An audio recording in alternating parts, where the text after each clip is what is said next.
Second part.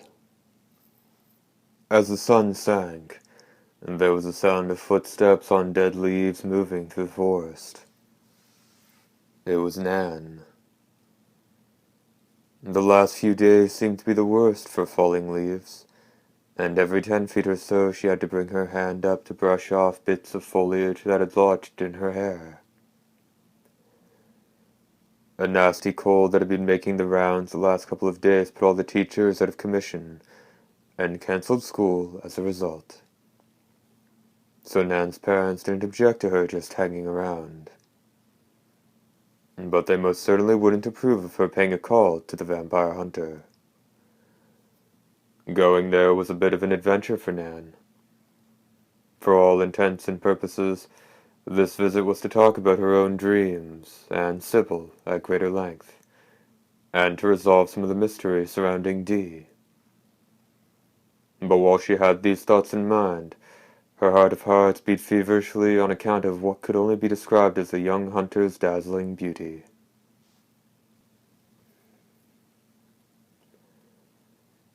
Nan had dreamt of him 3 days before the rest of town. And from the first time she'd laid eyes on him, his solitary figure had been chiseled into her bosom with all the detail of the finest engraving. Gorgeous was the only way to describe the man. Nan was only 18 years old, after all. And who could laugh at something that made a young lady's heart beat fast?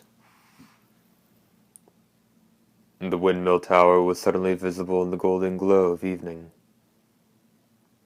The 4 massive blades cast a deep black cross of a shadow on the ground. Treading across a lawn that still retained some of its green, Nan headed for the living quarters that stood to the left of the tower. With its roof on the point of collapse, the rusted hub of the windmill blades and the walls of boards that looked like they'd fall off if someone breathed on them too hard, the structure was terribly dilapidated. A decade earlier, it had the most powerful generator in the area, and was the village's main energy source before it was abandoned. All things considered, the village was lucky that monsters hadn't made it their home. The door to the living quarters was open. A foul, musty stench assailed Nan's nostrils, and she used one hand to cover her nose and mouth. There were bedrooms to either side of the hall that ran straight from the entranceway. By all accounts, 8 people had worked here around the clock. But Dee wasn't in any of those rooms. Taking the semi-cylindrical passageway that connected the living quarters to the windmill, Nan entered the tower, where a thin darkness had congealed. A huge conical space greeted the girl. The distance from the ground to the uppermost reaches of the tower was easily 50 feet, and was split into 3 tiers. The first floor was intended for the power-generating facilities, but anything serviceable had been hauled off to the nuclear fusion power plant 3 miles away. All that remained now were a few pieces of machinery red with rust. That other power plant was out of service now, too. The force of the gigantic rotating shaft and the rollers that relayed the blade's revolutions to the energy transformers would have been enough to inspire something akin to dread. The sunlight glittering off the shattered window panes was beginning to take a bluish tint. Cables that ran up to the ceiling hung like vines, and as Nan took a few steps forward in her search for Dee, her shoulder brushed against one, causing her heart to stop for a moment. If the generators had been operating as they used to, she would have been given a lethal jolt at best, or more likely burnt to a cinder. Slowly exhaling, Nan started walking again. Along the way, part of the floor she stepped on gave way, and her right foot sank up to the ankle, leaving her ready to scream. "I hate this place," Nan fumed quietly as she pulled her foot out. And just as she did so, something black cut across the circle of light ahead of her. It was the doorway to a passageway that ran around the hut. "Dee!" she cried out in a tone unavoidably tinged with reliance. But the shadowy figure didn't show even a moment's hesitation as it disappeared down the passageway.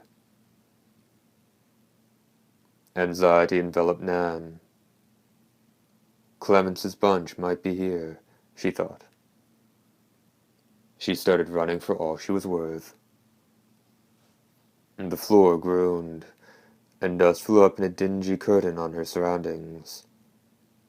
She went out into the corridor, but the shadowy figure wasn't there. It had simply vanished.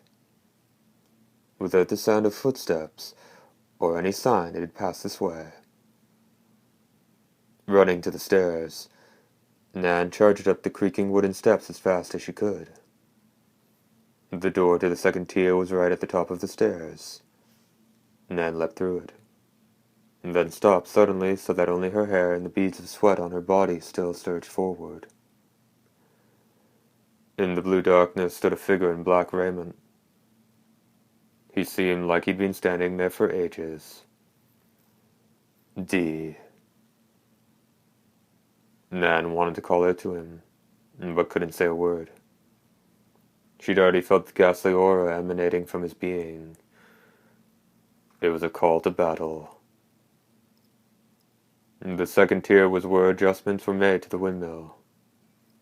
A few dozen gears, both large and small, and a series of large energy rods ran across the room. The energy rods connected to the revolving shaft that went through the ceiling and ran all the way down to the floor, and they dispersed the excess energy generated by the wildly spinning shaft. There were hundreds of gears ranging in diameter from 10 feet down to 8 inches or so, and to keep them from interfering with human activity, they were set on rods at least 10 feet overhead or higher.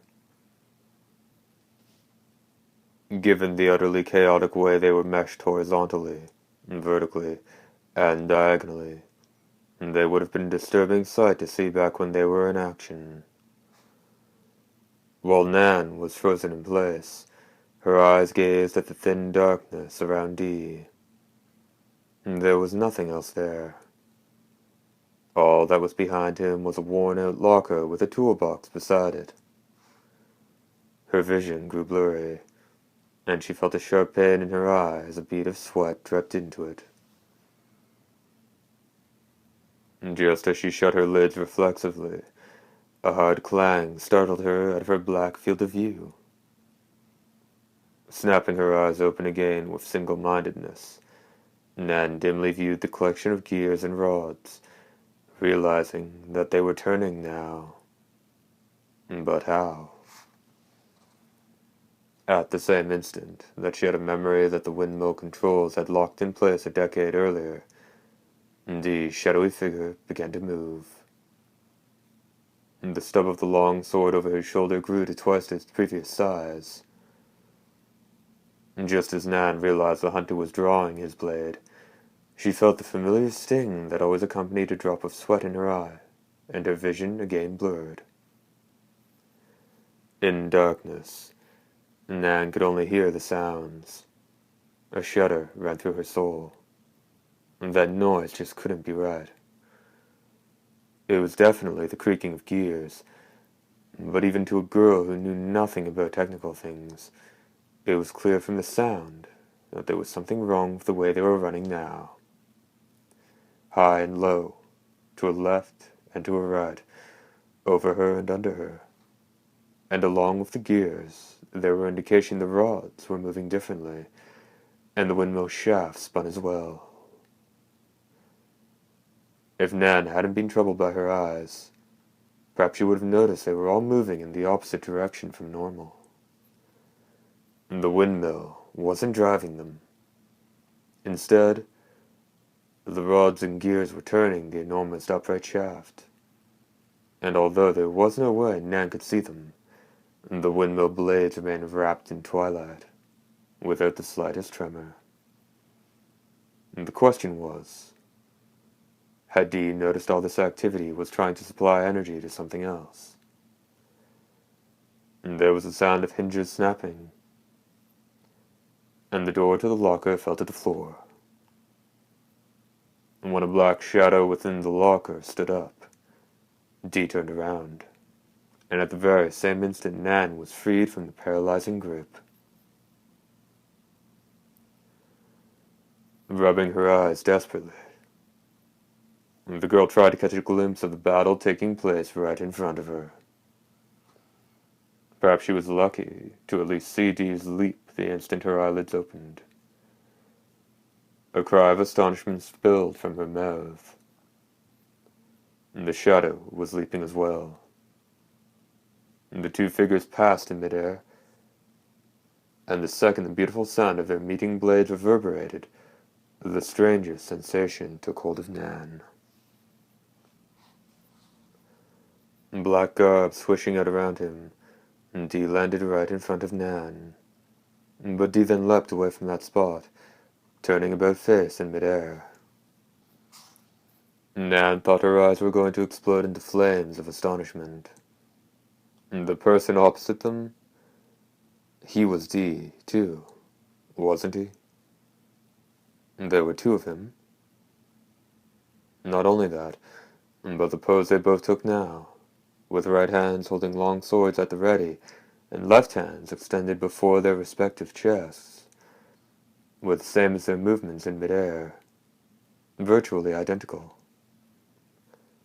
Nan felt like there was a huge invisible mirror stretched between the two vampire hunters. Perhaps it was only natural that they both kicked off the ground at the same time. The movements of the two Ds were perfectly symmetrical, slashing down over their right shoulders for the left side of their opponent's neck, and their blades then flashed to the side, spitting blue sparks as they met. Their weapons touching but not locking together, the two Ds once again switched positions and landed.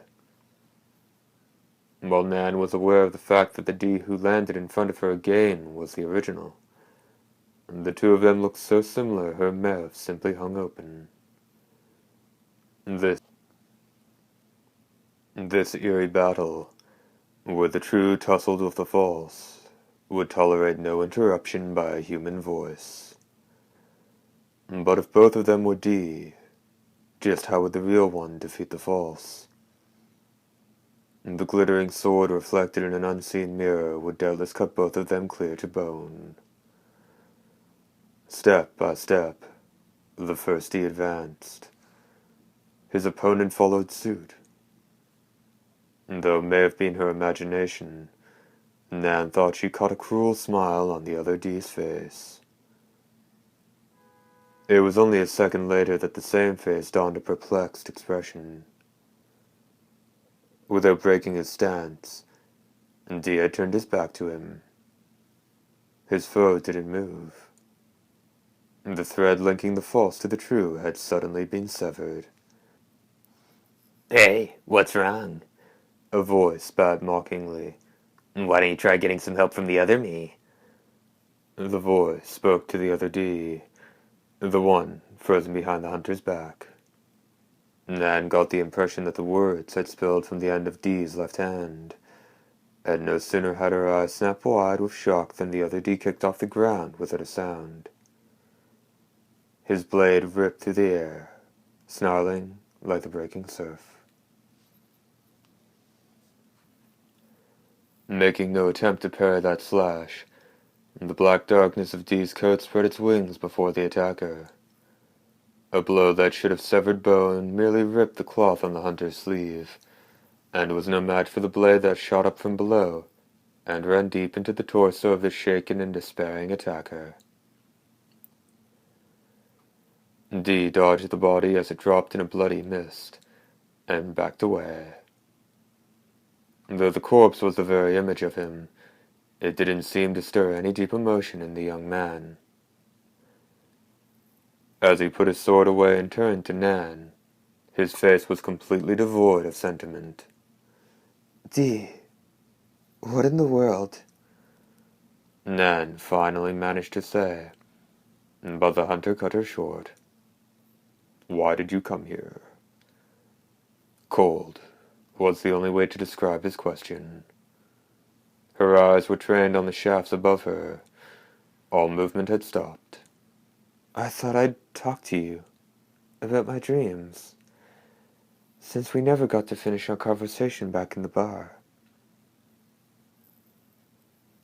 Nan's voice caught in her throat. Though she was a child of the frontier, she'd never seen someone die up close like that before. The sun will be setting soon. You'd better go home. Dee's curt dismissal finally drew a recognizable human emotion out of Nan's heart. Anger. You're awful. After I came all the way here. She began to say, but no further words came from her mouth. Just what did she mean to this hunter? Though she was fully aware it wasn't much, she certainly didn't want to be reminded of that fact. The night doesn't belong to mankind yet, Dee said quietly, as if the deadly encounter moments earlier had been merely a dream. That's not a problem in our village. I can't say for sure, but it really should be safe. In the centuries since the last of our nobility disappeared, no one's ever fallen victim at night. Maybe tonight someone will. Nan was dumbstruck. Her eyes were hot and they stung, though this time not from sweat. I'm going home, she said, trying to sound self-assured. Even as she had little confidence it had come out that way.